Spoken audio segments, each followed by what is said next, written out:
Have a seat? Sure. It is an honor to meet you, sir.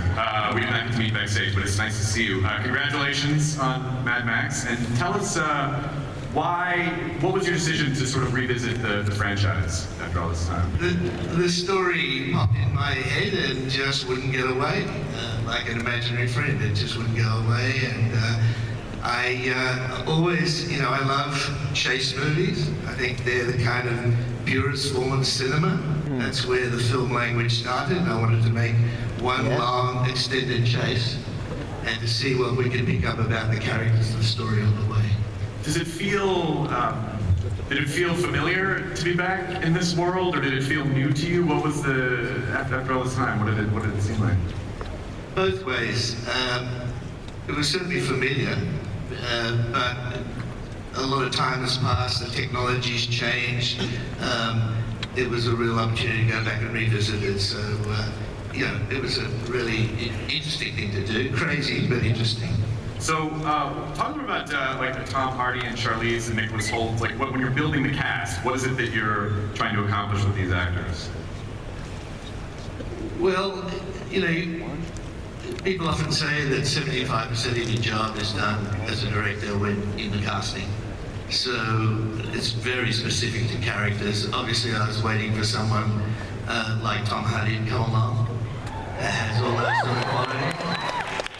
Charlize, when eventually, I hope you get to see the movie, you'll know there's certain dimensions of Charlize which exactly fit the character of Furiosa.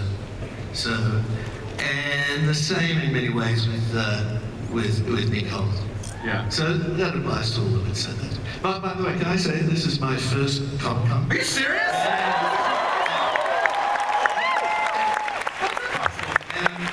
I'm sorry to do this. I've got a family at home, and they don't believe I'm here. Are you going to call them? No, I'm not going to call them. That'd be amazing if you called them. Hi, honey. Here's Ollie. You want me to take a picture of you in front of it? That'd be fantastic. Yeah, of course.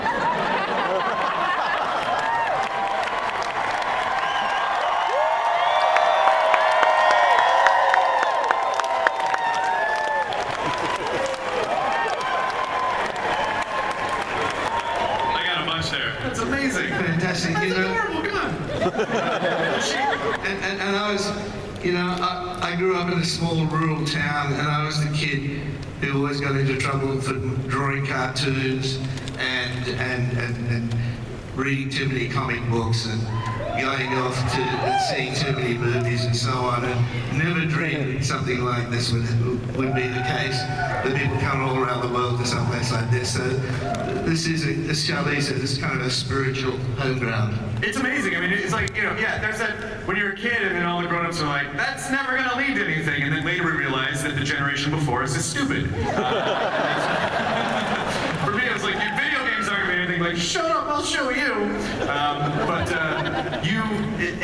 I read in EW that this film, you did like 3,500 storyboards or something to put this film together. Yeah, that's right, Chris.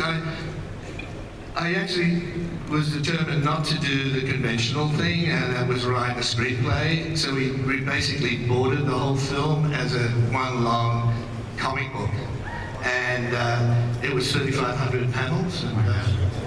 But so because there's not many words spoken in the movie, people only speak when they have to, and I wanted to try and tell the story as best as possible, just in pictures, and. It was interesting. I worked with really great storyboard artists and comic artists themselves. Brendan McCarthy, with whom I co-wrote Tease, Mark Sexton and Peter Pound, and we just sat in a room and these panels came and the story came, and that's, for the most part, a lot of the movie we shot.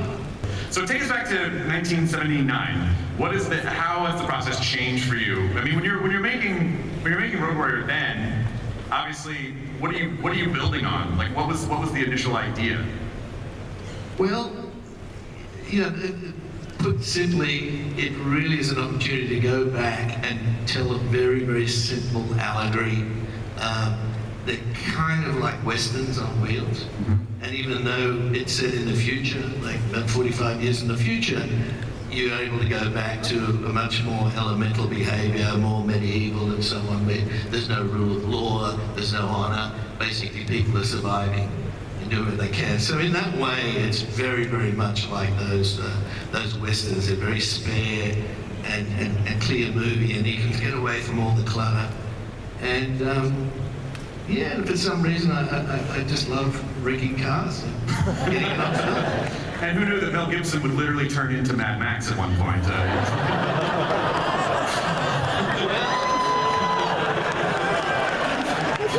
Max is, well, that's fine.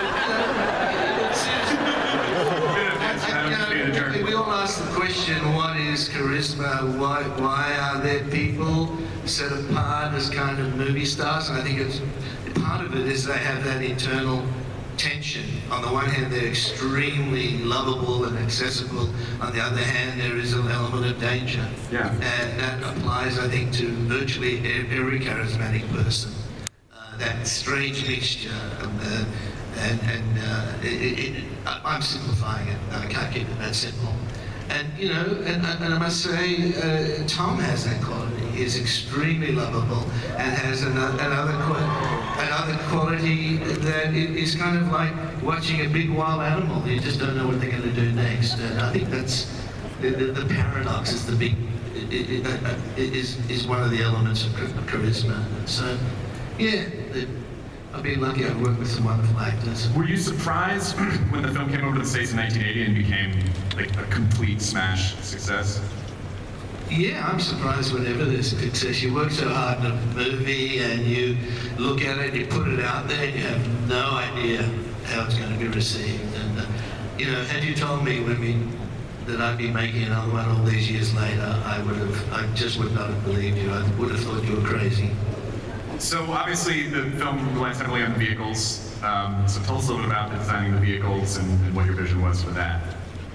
Well, one of the key things, as I said before, if from next Wednesday all the bad things we hear in the news started to happen, economic collapse and so on and so on, and you go forward about 45 years, all the remaining artifacts, including the vehicles, would be those that you could sort of resurrect. So one of the things we had to do with all our designers and so on is say, okay, you can only base it on real vehicles, and those more likely to survive. So anything with too much technology, anything with too many computers and electricals and so on, it has to be, you know, older technology. And so that was the kind of rule that we used. So when you see the vehicles, you'll recognize the anti-sequence. Excellent. How's it feel to see it on a giant screen like that? Is it exciting to see that big? No, nothing. I've never seen it that big. We still, well, first, so what can you tell us about Charlize's character?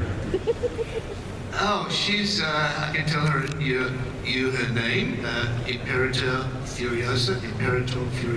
Okay. She's the chief or boss of a war ring, the big war ring, which races across the wasteland. And